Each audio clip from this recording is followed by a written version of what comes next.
சுழல் காற்றில் படவு. அன்று சாயங்காலத்தில் அவர் அவர்களை நோக்கி, அக்கறைக்கு போவோம், வாருங்கள் என்றார். அவர்கள் ஜனங்களை அனுப்பிவிட்டு அவர் படவில் இருந்தபடியே அவரை கொண்டு போனார்கள்.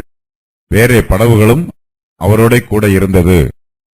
அப்பொழுது பலத்த சுழல் காற்று உண்டாகி படவு நிரம்பத்தக்கதாக அலைகள் அதன் மேல் மோதிற்று. கப்பலின் பின்னணியத்தில் அவர் தலையணையை வைத்து நித்திரையாயிருந்தார். அவர்கள் அவரை எழுப்பி, போதகரே, நாங்கள் மடிந்து போகிறது, உமக்கு கவலை இல்லையா என்றார்கள். அவர் எழுந்து காற்றை அதட்டி கடலை பார்த்து, இறையாதே, அமைதலாயிரு என்றார்.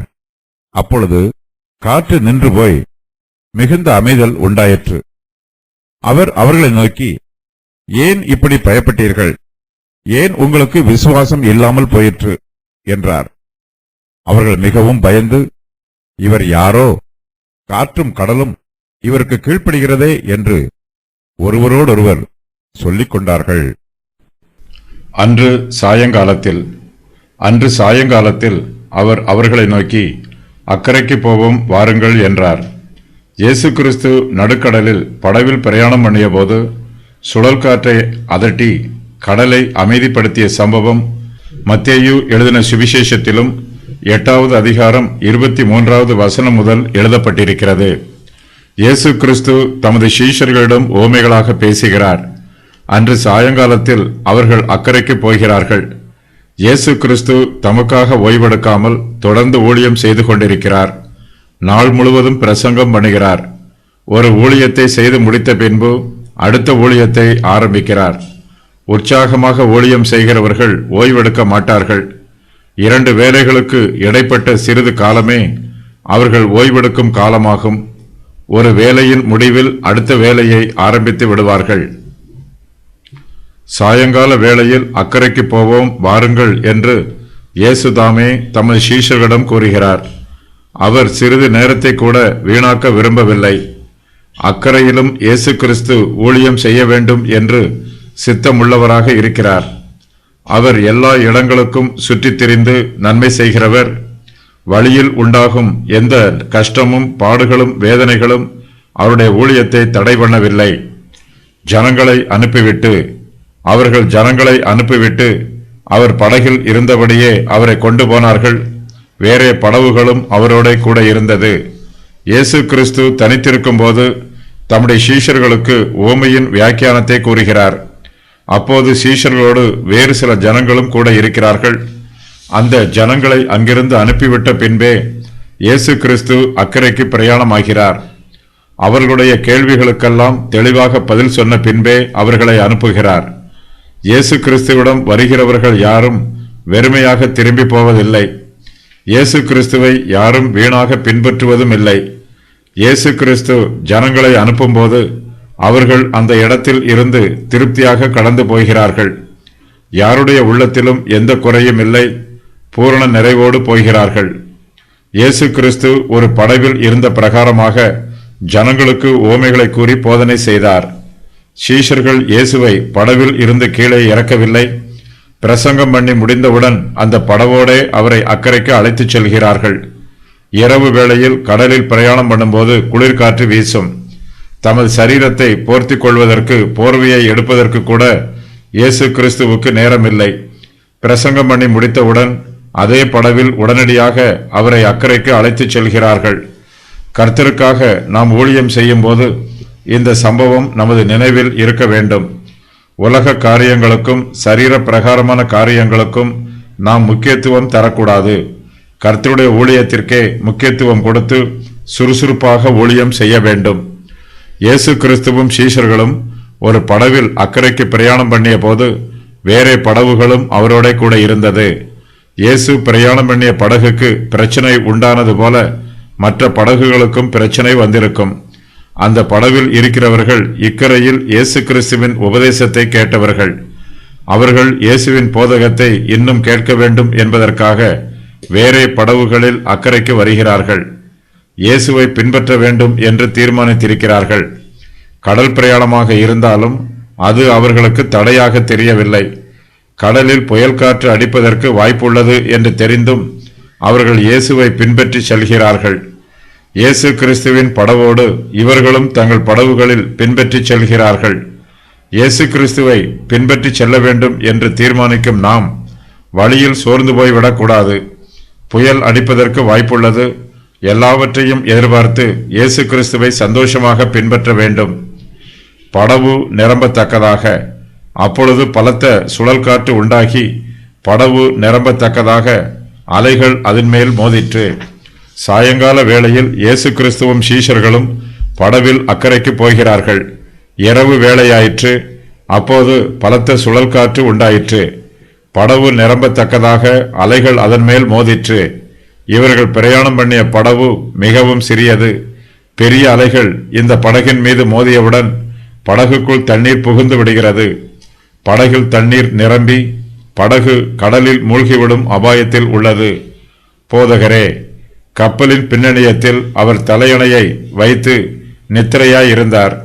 அவர்கள் அவரை எழுப்பி, போதகரே, நாங்கள் மடிந்து போகிறது, உமக்கு கவலை இல்லையா என்றார்கள்.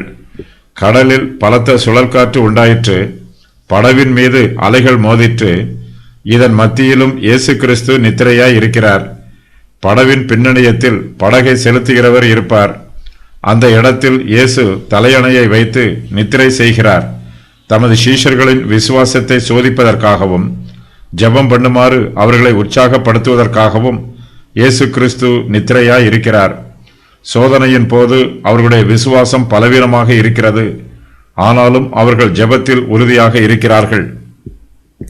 சில சமயங்களில் சபையில் சுழல் காற்று உண்டாகலாம்.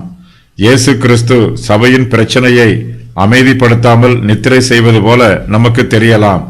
விசுவாசிகள் எவ்வளவுதான் ஜெபம் பண்ணினாலும் சபையின் பிரச்சனை முடிவுக்கு வராமல் போகலாம். இயேசு கிறிஸ்து நித்திரையாய் இருக்கும்போது அவர் மெய்யாகவே நித்திரை செய்கிறவர் அல்ல. இஸ்ரவேலை காக்கிறவர் உறங்குவதுமில்லை, தூங்குகிறதுமில்லை. அவர் நித்திரையாக இருந்தாலும் அவருடைய இருதயம் விழித்திருக்கிறது. சீஷர்களோடு இயேசு கிறிஸ்துவும் படவில் இருக்கிறார். இயேசு கிறிஸ்துவின் பிரசன்னம் அவருடைய சீஷர்களுக்கு ஆறுதலாக இருந்திருக்கும்.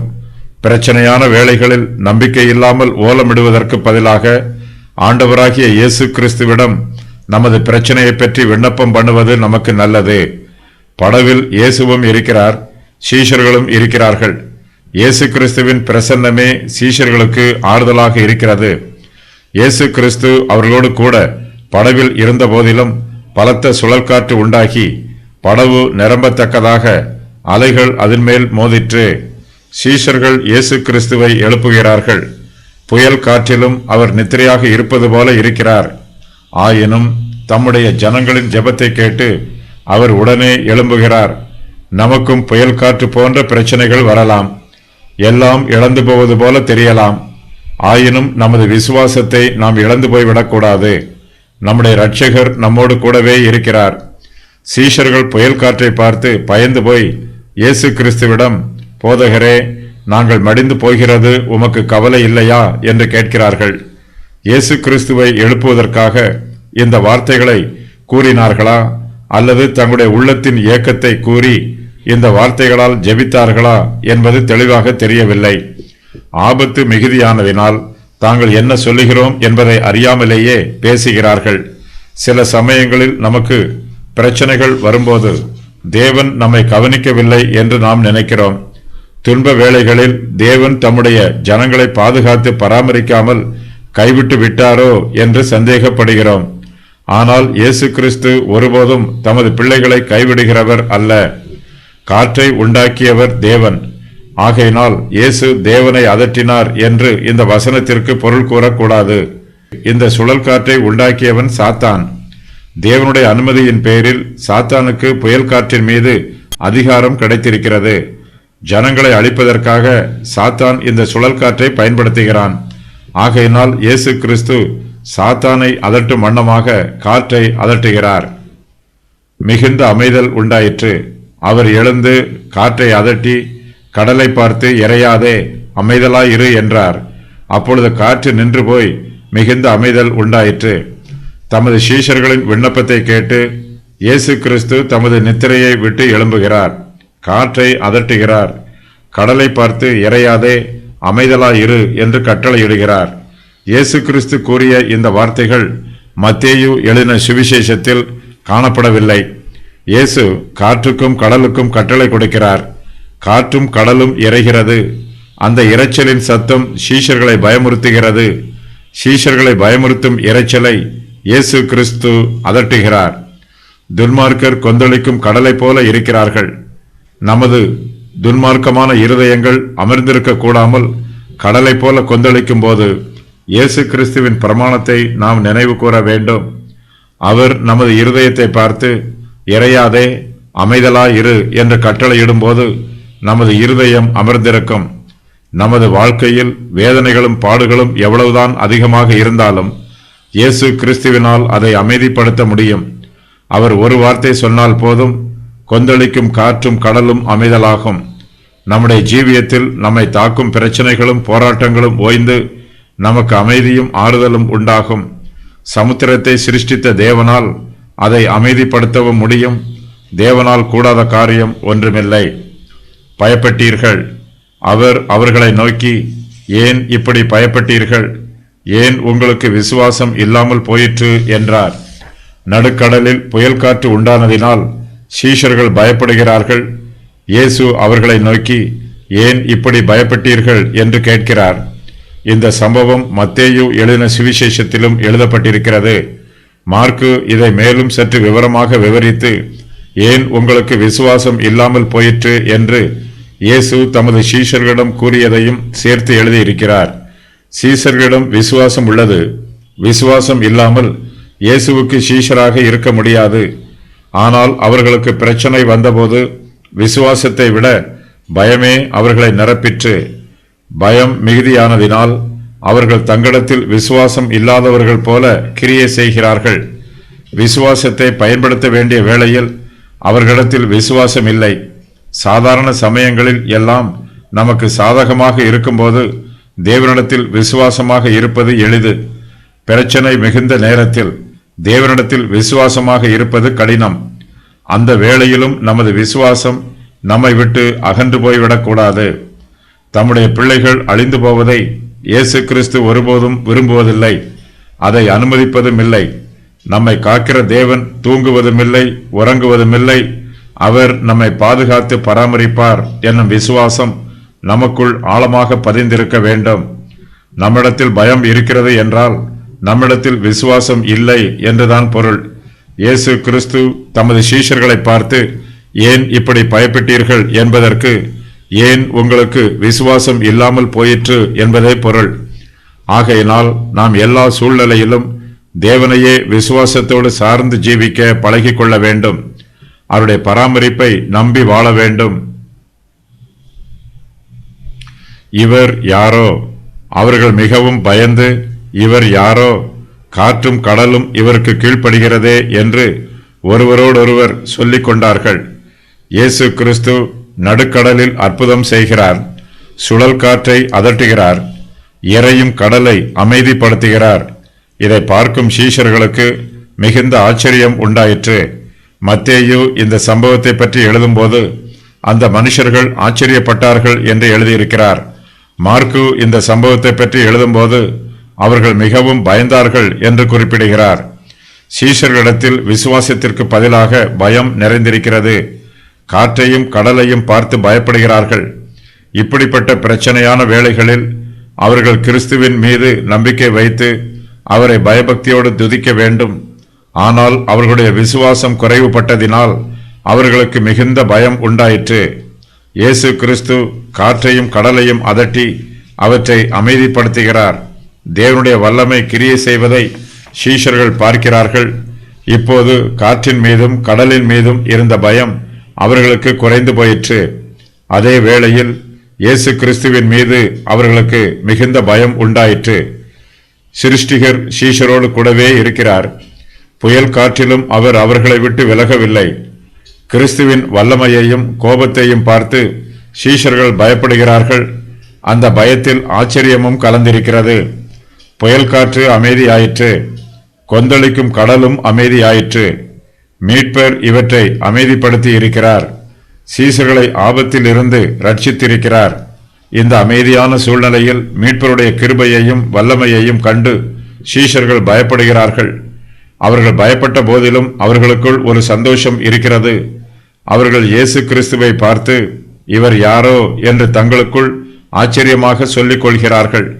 இவர் சாதாரண மனுஷனை விட மேன்மையானவர், காற்றும் கடலும் இவருக்கு கீழ்ப்படுகிறது என்று சீஷர்கள் ஒருவரோடொருவர் ஆச்சரியத்தோடும் பயத்தோடும் பக்தியோடும் சொல்லிக் கொள்கிறார்கள்.